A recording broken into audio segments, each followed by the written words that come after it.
बिस्मिल्लाहिर्रहमानिर्रहीम। अस्सलाम वालेकुम ख़वातीन व हज़रात। प्रोग्राम सात समंदर पार के साथ सरदार जुनैद बहादुर खान आपकी खिदमत में हाजिर। ख़वातीन व हज़रात, पूरी दुनिया में मुसलमान ईद उल अज़हा की खुशियाँ मना रहे हैं। ईद उल अज़हा सबको मुबारक हो।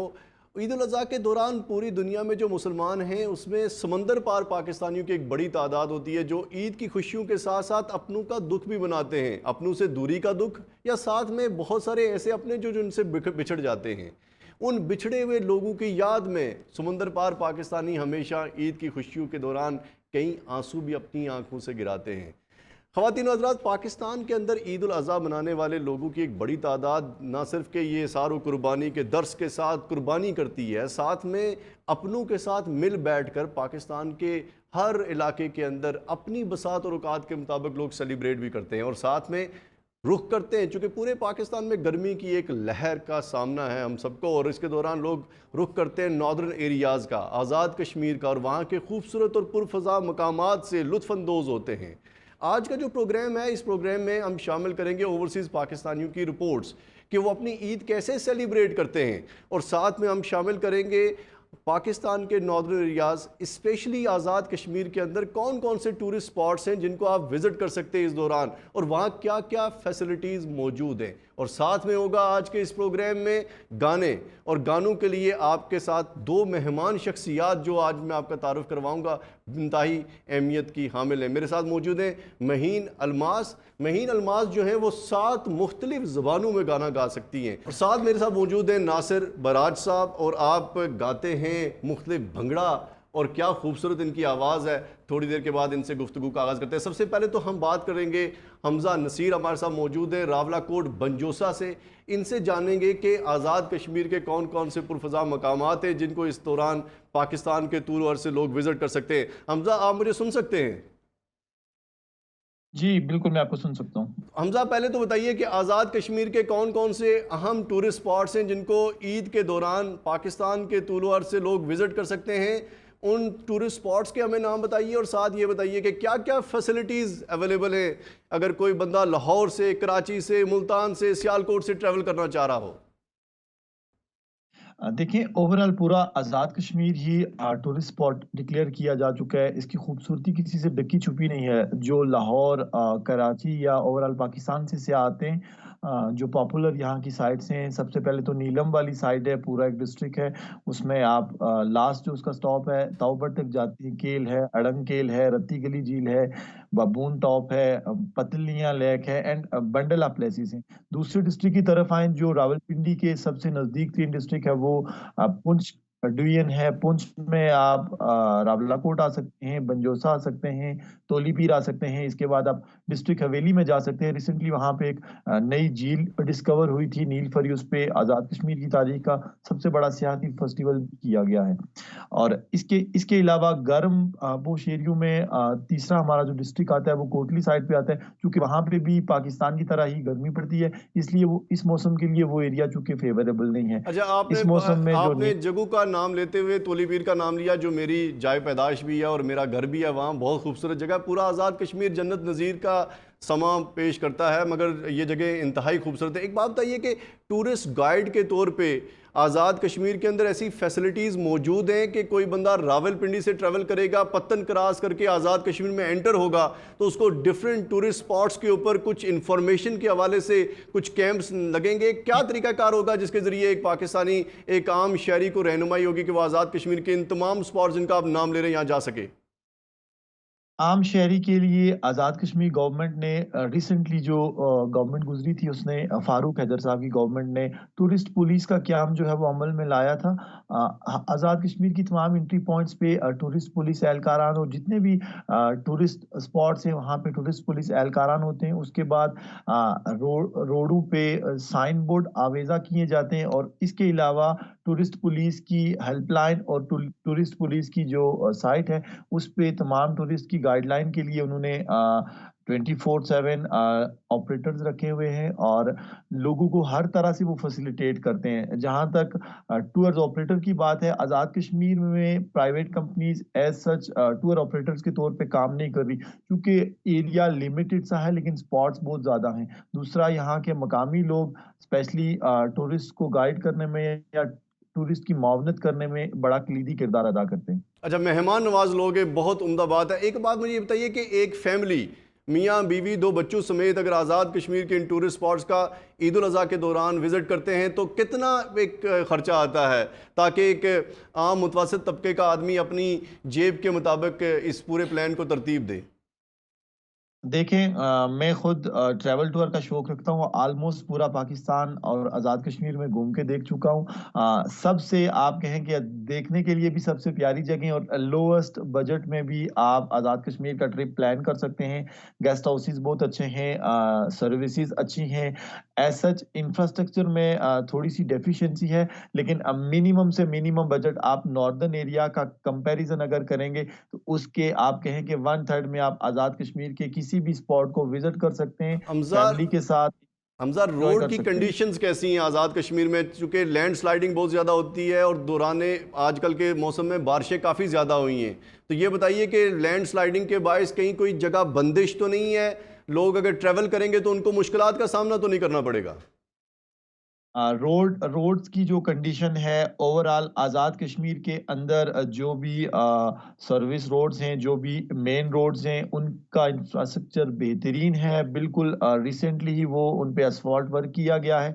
सिर्फ जो रोड की कंडीशन जो डिस्ट्रिक्ट पुंछ को आती है, तकरीबन कोहोटा से लेके आज़ाद पतन तक जो आज़ाद कश्मीर का एंट्री पॉइंट है, वहाँ तक थोड़ी सी उसकी कंडीशन कोई 1 घंटे का रास्ता है, खराब है। उसके अलावा बाकी ओवरऑल आज़ाद कश्मीर में रोड की कंडीशन बेहतरीन है। टूरिस्ट को इसमें एज सच कोई भी मसला परेशानी नहीं दरपेश आता। बाकी आपको पता है, पहाड़ों पे जाने के लिए हाइकिंग करनी पड़ती है, ट्रैकिंग करनी पड़ती है, या आपको ऑफ रोडिंग करनी पड़ती है। तो वो जो अब आप शौक रखते हैं वो तभी उस तरफ जाते हैं। बाकी ओवरऑल आपका जो आबाई गाँव है तोली पीर, उसकी टॉप तक भी एसफॉल्ट में बेहतरीन सड़क अभी रिसेंटली कंप्लीट की गई है। अब 20 से 25 मिनट में खाईगाला सिटी से तोली पीर पहुंच जाते हैं। 20 से 25 मिनट में रावलाकोट सिटी अच्छा, से बंजोसा हमजा एक हो बात और जाता है। बताइए कि एक टूरिस्ट फैमिली यहाँ से आने के लिए आप एज अ टूरिस्ट प्रमोटर भी हैं और गाइड भी करते हैं लोगों को, ये बताइए कि क्या क्या बेसिक चीज़ें गाड़ी में साथ लेके आना बहुत ज़रूरी है, जो आप समझते हैं कि इस वक्त जो लोग निकलेंगे ईद उल अज़हा के बाद वो गोश्त के अलावा क्या क्या लेकर आएँ? देखें, पहाड़ों का मौसम, इस पे भरोसा नहीं किया जा सकता, तो और डेफिनेटली आप अपने साथ शॉल भी रखें, आप अपने साथ जैकेट भी रखें, और बीइंग अ ट्रैवलर आपके पास अपना फर्स्ट एड होना चाहिए, डेफिनेटली होना चाहिए। और जो लोग स्पेशली ईद के दिनों में ट्रैवल करेंगे उनको मैं ये रिकमेंड करूंगा और सजेस्ट करूंगा कि आपने जिस भी एरिया में जाना है आज़ाद कश्मीर के, आपने पहले से बुकिंग करवानी है, क्योंकि यहाँ का मौसम अब भी ऐसा है कि यहाँ पे कभी कभार अगर बारिश हो जाए तो शाम को आप रज़ाई और कंबल रख के सोते हैं।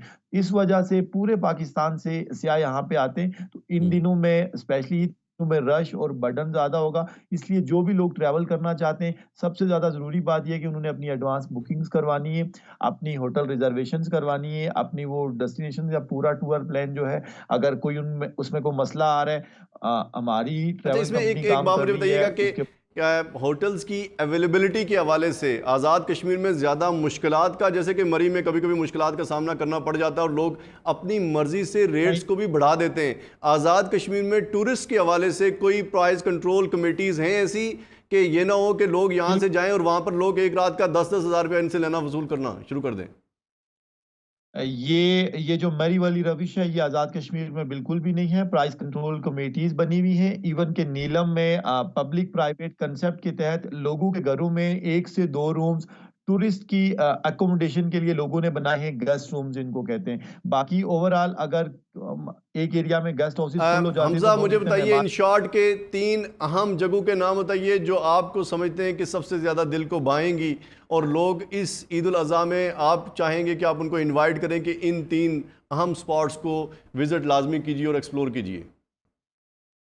First of all I recommend Neelfari lake in district Haveli, second Ganga Choti, and third one आप अगर नीलम का रुख कर रहे हैं तो आपने रत्ती गली और ताऊ बट लाजमी जाना है। इन जगहों पे जाने के लिए आप सारी जगह कवर करके इन जगहों पे पहुंचेंगे। अरे वाह, तोली पीर को भी शामिल कीजिए, वो बहुत खूबसूरत जगह है। Thank you very much Hamza Naseer, आपने हमें वक्त दिया, शुक्रिया हमजा नसीर। मेरे साथ मौजूद हैं आज़ाद कश्मीर रावलाकोट से सीनियर सहाफ़ी मसूद हनीफ साहब, आप रोज़नामा तलाफ़ी के चीफ एडिटर भी हैं।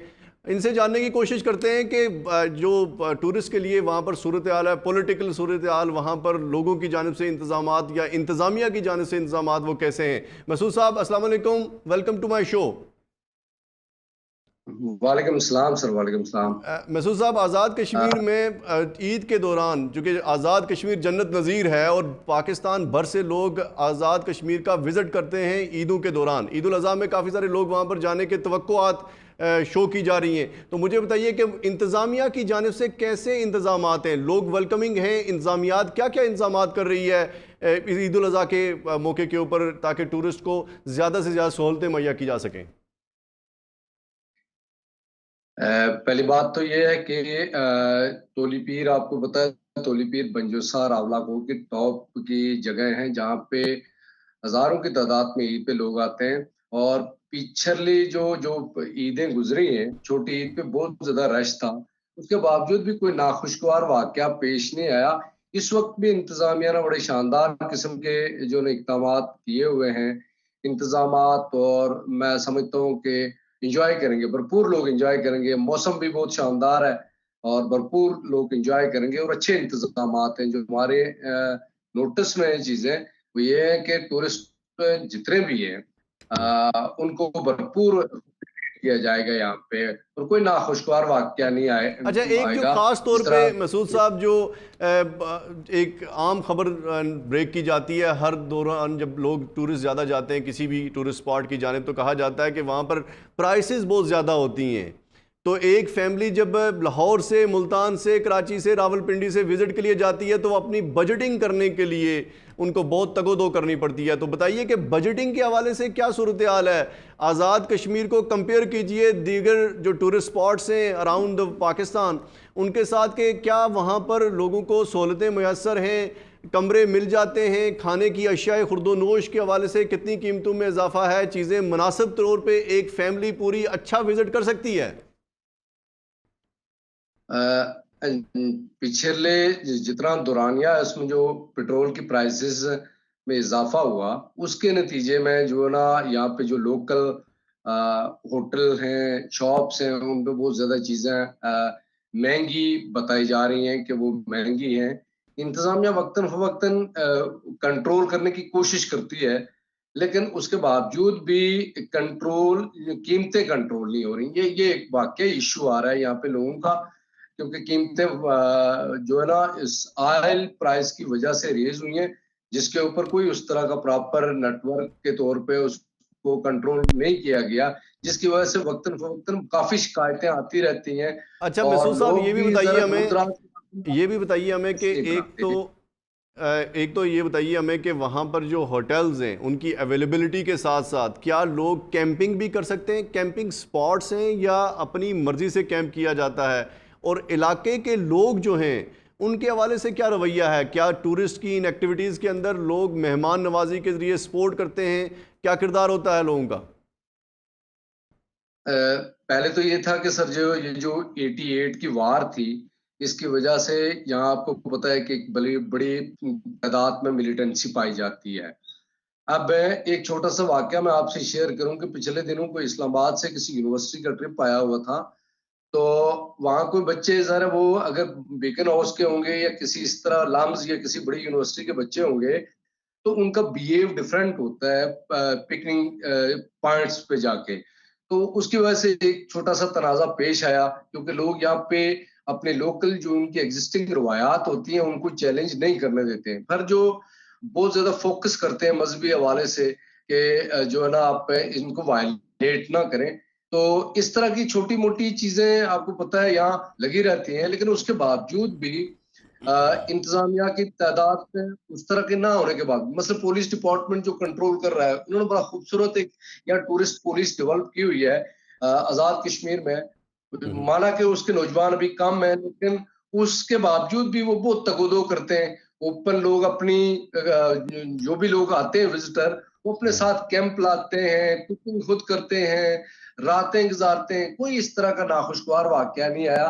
तो मैं समझता हूँ कि ये एक बड़ा पॉजिटिव साइन है, पर लोगों की मेहमानदारी का अपने अदूद व कयूद है, हर इलाके की अपनी तरीकाकार है। मुजफ्फराबाद एक बात और हमें बताइए मसूद साहब के आज़ाद कश्मीर गवर्नमेंट की, मसूद साहब एक और बात हमें बताइए कि आज़ाद कश्मीर गवर्नमेंट की जो टूरिस्ट पॉलिसीज़ हैं, उन पॉलिसीज़ के ऊपर एक तायराना सी नज़र पेश कीजिए हमें कि वो पॉलिसीज़ आपको लग रहा है कि with the passage of time evolve भी हो रही हैं, या वो पॉलिसीज़ अपनी जगह पर पहले की तरह दकियानूसी अंदाज में बैठी हुई हैं। कोई आज़ाद कश्मीर में गवर्नमेंट की सतह पे इन तमाम खूबसूरत जगहों को बेहतर करके पूरी दुनिया के सामने पेश करने के हवाले से क्या काविशें हो रही हैं?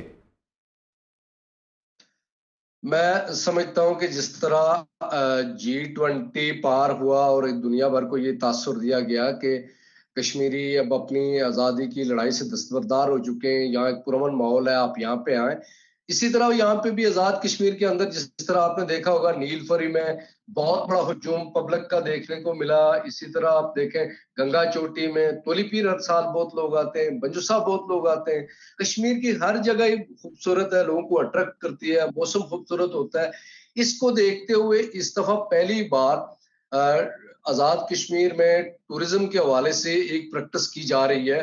महकमा सियाहत और जो जिले इंतजामिया है वो भरपूर तरीके से उसको कंट्रीब्यूट कर रही है। तो मैं समझता हूँ कि ये एक पॉजिटिव साइन है फ्यूचर के लिए, क्योंकि आज़ाद कश्मीर के पास और कोई जराए मौजूद नहीं है इनकम के, और गवर्नमेंट अगर फोकस करके सियाहत को फरोग दे तो ये लोगों के रोजगार के लिए एक फ्यूचर अच्छे मौके जनरेट हो सकते हैं। बहुत शुक्रिया मसूद साहब, आपने हमें वक्त दिया। आपने सुनी आज़ाद कश्मीर के टूरिस्ट स्पॉट्स के हवाले से दो अहम लोग जिन्होंने आज़ाद कश्मीर के हवाले से आपको इन्फॉर्मेशन प्रोवाइड की। जब ऐसे जगहों पे आप जाते हैं और दौरान ईद उल अज़हा काफ़ी सारे लोगों ने प्लान ऑलरेडी बनाया होगा कि हम इन तमाम जगहों का विज़िट करेंगे, तो हमें चाहिए कि वहाँ के इलाकाई रवायात का भी ख्याल रखते हुए जो नेचुरल ब्यूटी है उससे लुत्फ़अंदोज़ होने की कोशिश करें। आम तौर पर देखने में यह है कि चूँकि हम अपनी मोबाइल और एक मसरूफ़ ज़िंदगी के अंदर ऐसे गुम होते हैं कि हम इन जगहों पर भी जाके नेचुरल ब्यूटी से लुत्फ़अंदोज़ होने के बजाय अपनी उन्हीं एक्टिविटीज़ के अंदर अपने आप को मशगूल करने की कोशिश करते हैं, जिसकी वजह से हम वहाँ का भी लुत्फ़ नहीं ले पाते और अपने वक्त को भी ज़ाया कर देते हैं। तो लिहाजा जाइए लाजमी, और इन तमाम जगहों का विज़िट करने के साथ साथ अपनी इन जो मसरूफियात की ज़िंदगी है उससे डिटैच करने की अपने आप को कोशिश कीजिए। एक अहम इसके ऊपर बात ये भी है कि अक्सी मुफ्ती जो कि मुमताज़ मुफ्ती के साहबजादे, उनकी एक किताब है कागज़ का घोड़ा, और उसमें उन्होंने जिक्र भी किया ऐसे वाक़यात और ऐसी जगह को प्रमोट करने के हवाले से उन्होंने काफ़ी सारा कुछ लिखा भी है इसके हवाले से। मगर साथ में वो ये भी बताते हैं कि जब आप ऐसी तमाम जगहों का विज़िट करते हैं तो अपने आप को जो एक शहरी ज़िंदगी है अर्बन लाइफ के अंदर से निकाल कर आपको देसी ज़िंदगी में लेकर जाना चाहिए। और जब आप लेकर जाते हैं तो आपकी जहन और आपकी मेमोरीज़ और आपकी एक्टिविटीज़ सारी रिफ़्रेश हो जाती हैं। आप वहाँ से जब वापस आएंगे तो आप एक ताज़ा दम इंसान होकर अपनी ज़िंदगी की मसरूफियात में दोबारा उलझ जाएंगे। मेरे साथ मौजूद हैं नासिर बराज साहब। नासिर बराज साहब भंगड़ा गाते हैं, गाना गाते हैं, क्या क्या गाते हैं? और भंगड़ा ज़बरदस्त। कितने अरसे से गा रहे हैं आपने? मैंने सुना है कि आपने ज़िंदगी आदि गुजारने के बाद गाना शुरू किया। असल च है कि सारे जे फनकार को तुसी पुछोगे ना कि तुसी गाना कदों शुरू किया है, मैं अपनी जिंदगी किसी को नहीं सुनिया ही ना कि किसी ने सच बोलिया हो ना, सारे कहते बचपन तो मैं किया ही ना 55 तो। अच्छा 55 तो, वाह, बचपन तो नहीं 55 तो। महीन अलमास, आप 7 मुख्तलिफ ज़बानों में गाना गा सकती हैं। कौन कौन सी वो 7 मुख्तलिफ ज़बानें? Urdu, Punjabi, English, Korean, Japanese, Tamil, Spanish. अच्छा, और ये ज़बानें आप बोल भी सकती हैं या सिर्फ इनमें गाने गाती हैं? नहीं, मैं सिर्फ गाने गाती हूँ। यानी कि आप कोई भी ज़बान में इन 7 ज़बानों में जब गाना सुनती हैं वो आपको याद हो जाता है और आप वो गा सकती हैं। हाँ, उनके सुर ताल को भी आप वैसे ही मिला लेती हैं। जी बिल्कुल। क्या खूबसूरत बात है। ख़वातीन व हज़रात, हम इसके बाद चलते हैं अपने करस्पॉन्डेंट कैलगरी कनाडा उनके पास। वो आपको बताएंगे कि दियारे गैर में लोग ईद की खुशियाँ कैसे बनाते हैं। तो आबिद खान फ्रॉम कैलगरी। मोहम्मद उमैर मलिक, मुझे तकरीबन 12 साल हो गए। ईद यहाँ पर क्योंकि फैमिली होती नहीं है तो ज़्यादातर दोस्तों की गैदरिंग के साथ, जो बेसिकली यहाँ पे फ्रेंड्स हैं वही फैमिली हैं हमारे, तो उनके साथ गैदरिंग करके कुर्बानी मैं करता हूँ गाय, एहसन हलाल मीट। मेरा नाम जैन है जी, मैं कनाडा में 3 साल से हूँ। ईद हम यहाँ पे अब फैमिली आहिस्ता आहिस्ता बढ़ना शुरू हो गई है। जब हम आए थे 2020 में तो कोविड भी बहुत अरूज पे था, तो उस तरह की ईद नहीं थी, लेकिन अब फेस्टिवल्स भी हो रहे हैं। अब ईद बहुत जोश खरोश से मनाई जा रही है। नमाज़ें भी काफ़ी जगहों पे 3-3 दफ़ा होनी पड़ती हैं क्योंकि रश इतना ज़्यादा हो गया है। तो काफ़ी अच्छी, और क्योंकि गर्मियों में ईद है तो बहुत लोग निकलते भी हैं बाहर, खाने पीने भी करते हैं, इस तरह के फेस्टिवल्स पे भी आते हैं। तो एक बहुत अच्छी लाहौर वाली बात तो नहीं है, लेकिन स्टिल उसके करीब करीब जाने की कोशिश हो रही है। आहिस्ता आहिस्ता हर साल बेहतर हो रहा है। ये हमने जी ज्वेलरी का स्टॉल लगाया और ये कोइंसिडेंटली है भी लाहौरी बेस्ड ज्वेलरी ही। बेसिकली हम लिबर्टी, शाह आलम मार्केट और उधर जो ज़्यादा चल रहा है वो हम इस कैलगरी की ऑडियंस को ला के देने की कोशिश कर रहे हैं और अच्छा रिस्पांस आ रहा है फ़िलहाल तो यही हमारा बेसिकली अभी हम यही कर रहे हैं। तकरीबन पाकिस्तानियों की आबादी हमारे शहर में 50% ज़्यादा हो गई है। जितने पाकिस्तानी थे उससे को कम के मुकाबले में तकरीबन हज़ारों पाकिस्तानी और आ गए हैं और ईद बड़े ज़बरदस्त तरीके से मनाई जाती है। यहाँ पर लोग नमाज के लिए जाते हैं, फिर जाते हैं कुर्बानी के लिए। मुख्तलिफ़ किस्म के फार्म हैं जानवरों के, वहाँ पे जाके कुर्बानी करते हैं। कुछ लोग पाकिस्तान पैसे भेज देते हैं और फिर वो कुर्बानी का गोश्त जो है वो पड़ोसियों में और रिश्तेदारों में यहाँ डिस्ट्रीब्यूट भी होता है। बहुत रौनक होती है, लोग एक दूसरे के घरों में जाते हैं, पार्टियाँ करते हैं, शाम तक ये पार्टी जारी रहती हैं। नाश्ते के लिए लोग जाते हैं, बहुत ज़्यादा पाकिस्तानी रेस्टोरेंट्स हैं यहाँ पे, लोग वहाँ पे जाते हैं। जी, इमरान हबीब, मेरे तकरीबन 10 साल हो गए हैं। बस यही फैमिलीज गेट टुगेदर करती हैं तो इस तरह के फेस्टिवल्स में आ जाते हैं।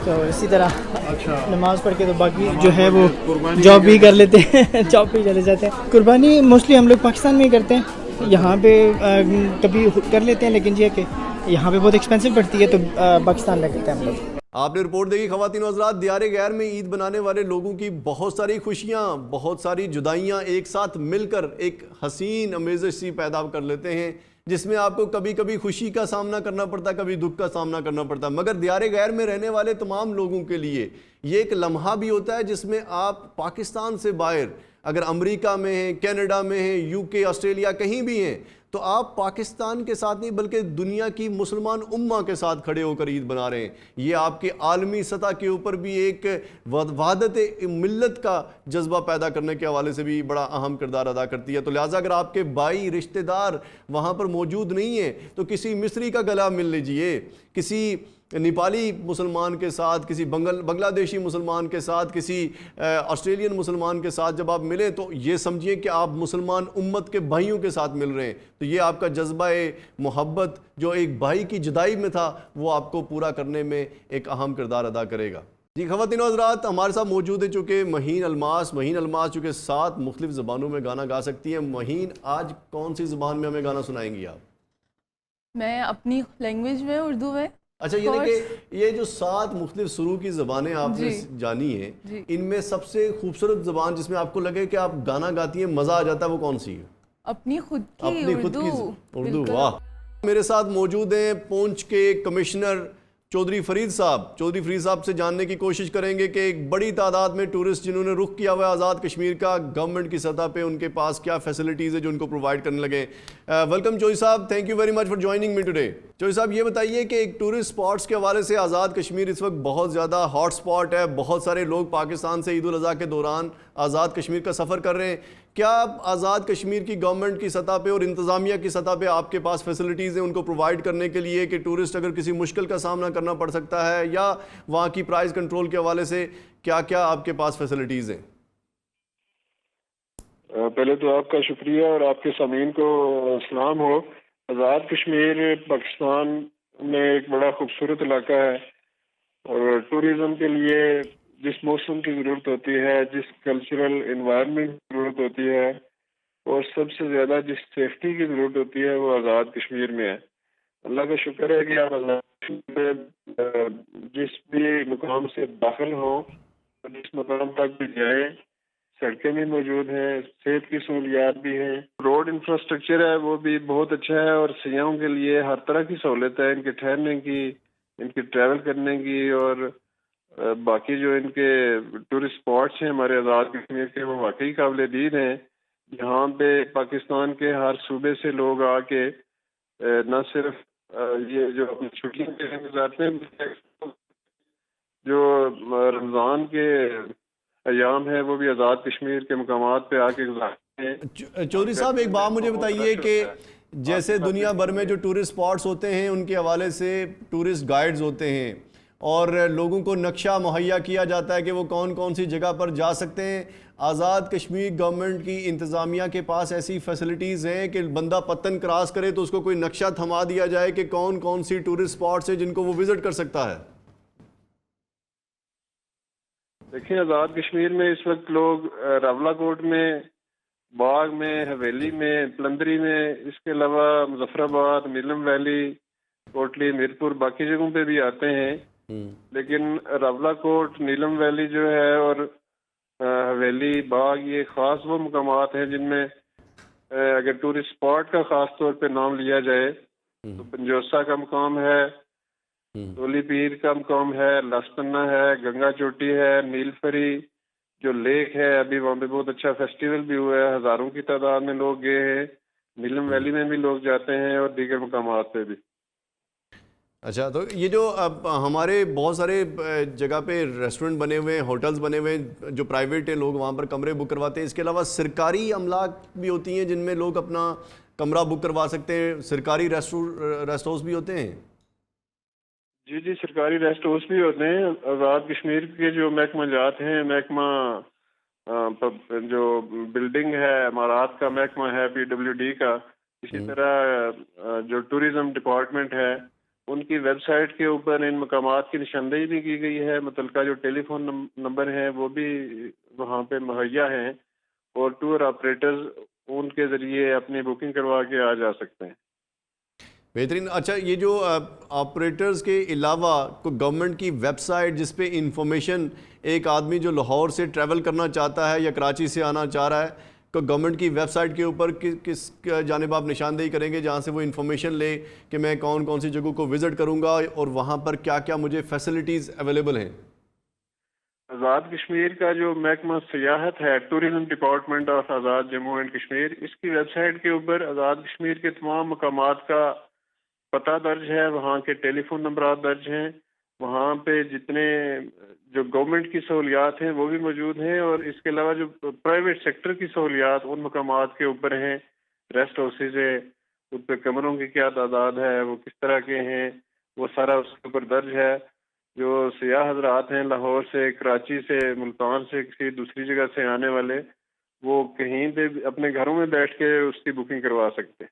थैंक यू वेरी मच चोई साहब, क्या आज आपने हमें ज्वाइन किया और हमारे सवालों के जवाब भी दिए और आप you doing amazing work. Thank you very much. जैसे पाकिस्तान के तूलो अर्ज़ में हर बंदा, हर फर्द अपने फैमिली के साथ, अपने घर वालों के साथ ईद मना रहा है, तो मैं भी आज के ईद के प्रोग्राम में अपनी फैमिली को लेकर आया हूँ, अपनी फर्म को, जो कि मैं पाकिस्तान में हम काम करते हैं। एजुमिशन मेरा एक इदारा है पाकिस्तान में, स्टूडेंट कंसल्टेंसी और इमिग्रेशन कंसल्टेंसी के हवाले से। तो आज मेरा जो स्टाफ है, मेरे साथ काम करने वाले मेरे अपने बच्चे हैं, वो आज मेरे साथ प्रोग्राम में भी मौजूद होंगे, जो कि आपको डिस्क्राइब करेंगे, बताएंगे कि ये जो एजुमिशन एक इदारा जो इमिग्रेशन और स्टूडेंट रिक्रूटमेंट के हवाले से काम करता है, वो क्या क्या काम सरअंजाम देते हैं, वो अपने एक एक कंट्री के हवाले से आपको एक्सप्लेन करेंगे। मगर मैं आपको एक प्रिसाइजली एक्सप्लेन कर लूँ, edumission.ca के ऊपर जाकर आप इंफॉर्मेशन देख भी सकते हैं कि एजुमिशन क्या क्या सर्विसेज पाकिस्तान में प्रोवाइड कर रहा है। जो मेन जो हमारी चेदा चीज़ें जो कि मैं आपके सामने बयान कर सकता हूँ कि पाकिस्तान से हम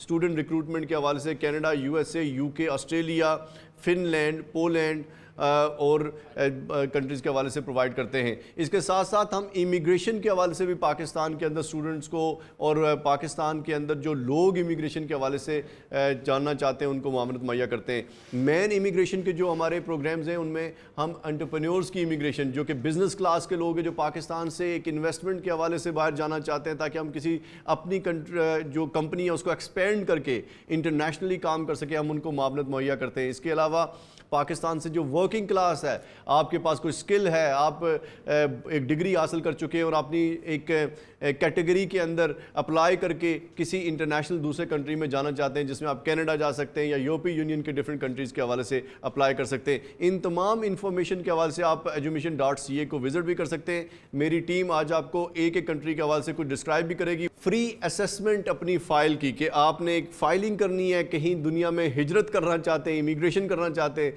तो अपनी फ़ाइल की एक फ्री असेसमेंट करवा लीजिए हमसे, हमारी टीम आपको करके देगी कि आप कहीं जा भी सकते हैं या नहीं, एक लीगल तरीक़ाकार से। एक तो पाकिस्तान में होती है ना एजेंट्स और के ज़रिए लोग जाना चाहते हैं, ये एक बाकायदा एक लीगल तरीक़ाकार जो दुनिया के बेशतर ममालिक ने बहुत सारे प्रोग्राम्स लॉन्च कर रखे हैं, उन प्रोग्राम्स के ज़रिए आप इंटरनेशनल मोबिलिटी के अंदर दुनिया के दूसरे ममालिक में जा सकते हैं। सबसे पहले एहसन खालिद आपको बताएंगे ऑस्ट्रेलिया के हवाले से कि इंटरनेशनल स्टूडेंट रिक्रूटमेंट प्रोग्राम में ऑस्ट्रेलिया के स्टूडेंट्स कैसे रिक्रूट किए जाते हैं। हाँ, Australia third most popular study destination for international students. Last year 360,000 students enrol हुए ऑस्ट्रेलिया में, जिनमें से 16,000 स्टूडेंट्स जो थे वो पाकिस्तान से थे। ऑस्ट्रेलिया क्यों प्रेफर करना चाहिए दूसरी कंट्रीज़ में स्टूडेंट्स के लिए? क्योंकि यहाँ पर एक सिंप्लीफाइड वीज़ा प्रोसेस है। PSW जो है वो 2 to 4 years है, depending on the Australian qualification that the student will get at the Australia. उसके अलावा जो वर्किंग आवर्स अलाउड हैं स्टूडेंट्स को, सेमेस्टर ब्रेक्स के बीच में जो स्टूडेंट्स हैं वो अनलिमिटेड वर्किंग आवर्स हैं, और during the semester they can do up to 20 hours per week of the work. Zafia Mustafa आपको बताएंगी कनाडा के हवाले से क्या क्या स्टूडेंट रिक्रूटमेंट के हवाले से इंपॉर्टेंट इन्फॉर्मेशन है जो आपको चाहिए to get recruit into Canadian university. सबसे पहली बात तो ये है कि ये देखना पड़ता है कि स्टूडेंट जो है इंटरनेशनल लेवल पे सबसे ज़्यादा कनाडा को क्यों प्रेफर करते हैं एज अ स्टडी डेस्टिनेशन। तो ये एक इम्पॉर्टेंट पॉइंट है। स्टूडेंट्स जो है वो कनाडा को इसलिए प्रेफर करते हैं क्योंकि वहाँ पे क्वालिटी एजुकेशन है। क्वालिटी एजुकेशन के अलावा बहुत अफोर्डेबल एजुकेशन है जो कि हमें बाकी कंट्रीज़ में देखने को नहीं मिलती। फॉर एग्ज़ाम्पल एक बैचलर्स का कोर्स जो आपको बाकी कंट्रीज़ में 15,000 से लेके 20,000 तक पर सेमेस्टर में पढ़ सकता है, वो आपको 15,000 में पर ईयर जो है वो कोर्स जो है आपको 15,000 कैनेडियन डॉलर में पर ईयर में आपको वो मिल सकता है। इसके अलावा जो कनाडा में लाइफस्टाइल है वो बेटर है पाकिस्तान की निस्बत। उसके अलावा आपको वहाँ पे सेवरल वर्क अपॉर्चुनिटीज़ अवेलेबल हैं जो स्टूडेंट्स ज़्यादा अच्छे तरीके से प्रेफर करते हैं कि हम बेटर जो हमें वर्क अपॉर्चुनिटीज़ मिले जिसमें हम अपने एक्सपीरियंस बिल्ड कर सकें। तो उसमें है कि कनाडा आपको प्रोवाइड करता है up to 3 years post study work permit, जो एक स्टूडेंट के लिए एक गोल्डन चांस है कि वो जाके वहाँ पे इस अपॉर्चुनिटी को अवेल करें। इसके अलावा हम ये कह सकते हैं कि जो रिक्रिएशनल जो वहाँ पे फैसिलिटीज़ अवेलेबल हैं वो बहुत अच्छी हैं, बहुत बेहतर हैं। तो अगर आप विज़िटर वीज़ा पे जाना चाहते हैं या इमिग्रेशन के लिए वहाँ पे प्रोसीड करना चाहते हैं तो ये बेस्ट जो है वो डेस्टिनेशन है।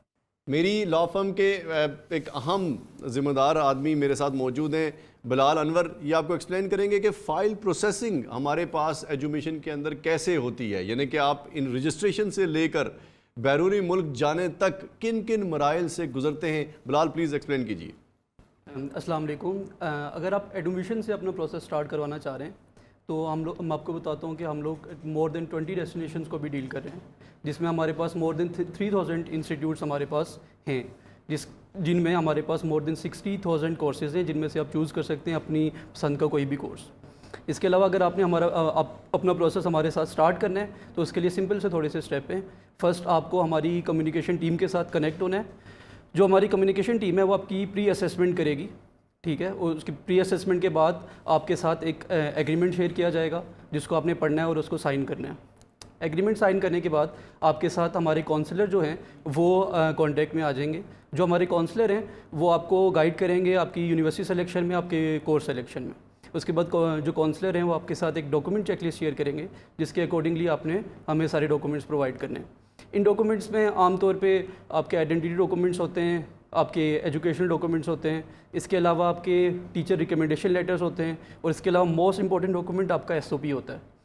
जो ही आप हमें सारे ये डॉक्यूमेंट्स प्रोवाइड करते हैं, इसके बाद हम लोग जो हमारी एप्लीकेशन प्रोसेसिंग टीम है वो आपकी 1 वीक के अंदर मोर देन 5 यूनिवर्सिटीज़ के अंदर आपका अप्लाई कर देती है। जो ही आपके एप्लीकेशन प्रोसेसिंग कंप्लीट हो जाती है, उसके बाद वीकली सेशंस होते हैं आपके हमारे काउंसलर्स के साथ, जिसमें वो आपको गाइड करते हैं कि आपने अपना वीज़ा SOP किस तरह लिखना है, और आपको गाइड करते हैं कि आपने ग्रेजुएशन के बाद आपने जो मार्केट में जॉब किस तरह हंट करना है, उसके अलावा आपने प्रोफेशनल CV किस तरह लिखना है, उसके बाद आपने कवर लेटर किस तरह लिखना है, और इस तरह के बेशुमार हमारे सेशंस होते हैं जिसमें हम लोग स्टूडेंट को गाइड करते हैं। इसके बाद नेक्स्ट स्टेप ये होता है कि जो स्टूडेंट होता है वो यूनिवर्सिटी से एक्सेप्टेंस लेटर मिलता है यूनिवर्सिटी से उसको। एक्सेप्टेंस लेटर के बाद जो आपका मोस्ट इम्पॉर्टेंट स्टेज है वो वीज़ा स्टेज होता है। वीज़ा स्टेज पे हमारी प्रोफेशनल और लीगल टीम आपको गाइड करती है और आपका वीज़ा सबमिट करती है।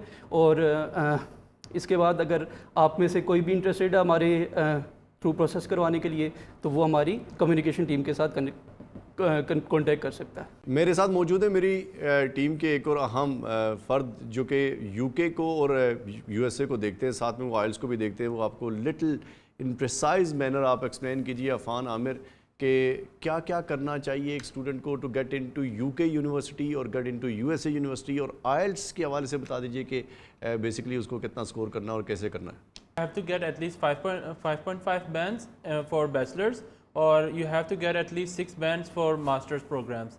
यूके का आपको फ़ायदा ये होता है कि यूके में मोस्टली स्टूडेंट्स जो जाते हैं वो 1 ईयर मास्टर्स की वजह से जाते हैं, क्योंकि पूरी दुनिया में हर जगह जो सा है वो 4 साल का बैचलर्स होता है और 2 साल का मास्टर्स होता है, जबकि ऑन द कॉन्ट्ररी यूके के अंदर जो सा है वो 1 साल का मास्टर्स होता है और 3 साल का बैचलर्स होता है। तो जो स्टूडेंट्स होते हैं वो प्रैक्टिकल लाइफ के अंदर बहुत जल्दी एंटर हो जाते हैं, इसलिए वो ज़्यादा प्रेफर करते हैं यूके को। उसके अलावा यूके के अंदर जो से हैं काफ़ी स्टूडेंट्स जाते हैं, सालाना तौर पे तकरीबन 5 लाख स्टूडेंट जाते हैं, जिसकी वजह से वो काफ़ी कल्चरली डाइवर्स है। जो पाकिस्तानी स्टूडेंट यहाँ से वहाँ यूके जाते हैं उनको इतनी एक चेंज महसूस नहीं होती, उनको कल्चर शॉक नहीं होता, कल्चर डिफरेंस की वजह से वो पीछे नहीं रह जाते, उनको अपने साथ के पाकिस्तानी आराम से मिल जाते हैं, जिसकी वजह से काफ़ी स्टूडेंट जो से वो यूके प्रेफर करते हैं। अगर आप यूएसए की बात करते हैं तो यूएसए के अंदर भी पाकिस्तानी काफ़ी हैं, स्टेट्स हैं जिस तरह की टेक्सास है उसके अंदर पाकिस्तानियों का बहुत ज़्यादा रुझान है। अब जो यूके और यूएसए है, यूके के अंदर बेसिकली स्टूडेंट जाते हैं टाइम की वजह से कि टाइम कम लगता है, यूएसए में जाते हैं कि यूएसए में इनिशियल डिपॉजिट जो है वो कम होता है और इंटरव्यू बेस्ड आपका एडमिशन होता है। ख़वातीन व हज़रात, ईद उल अज़हा के मौके पर आप जैसे कि इसार व कुर्बानी के हवाले से पूरी दुनिया में मुसलमान अपनी अपनी कुर्बानी के ज़रिए रब्बे ज़ुल जलाल के सामने अपने आप को पेश करते हैं। इसी के साथ साथ हमें चाहिए कि अपनी उन तमाम कुर्बानियों के साथ, जानवरों की कुर्बानियों के साथ साथ अपनी अखलाकियात के अंदर रहते हुए अपने अंदर के बहुत सारी कुर्बानियों को भी इसी ईद उल अज़हा पे ऊपर कुर्बान कर दें। कहीं हमारे अंदर किना, बुग़्ज़, हसद है, उसको भी कुर्बान कर दें। अगर हमारे अंदर कोई ऐसी बुराई है जो दूसरे लोगों को तंग करती है, उसको भी कुर्बान कर लें। जो ईद की कुर्बानी है सिर्फ जानवर तक महदूद नहीं है, हर इंसान के अंदर फितरती तौर पे शायद एक जानवर मौजूद है जिसको कुर्बान किया जाना बहुत ज़रूरी है। आप अपनी कुर्बानी के साथ गिरदो नवा के लोगों की खुशियों का भी ख्याल रखिए, क्योंकि मेरी खुशियों से जुड़ी हैं बहुत सारे लोगों की खुशियां और मेरी जेब से जुड़ी हैं बहुत सारे लोगों के आंसू और बहुत सारे लोगों की खुशियां। तो लिहाजा आपकी खुशियां कहीं ना कहीं बिल वास्ता और बिला वास्ता बहुत सारे लोगों की खुशियों से मुंसलिक हैं। अपने गिरदो नवा के माहौल का ख्याल रखिए और लोगों को ईद की खुशियाँ बिखेरिए ताकि आप भी खुश हो जाएँ। अस्सलामु अलैकुम रहमतुल्लाहि व बरकातहू।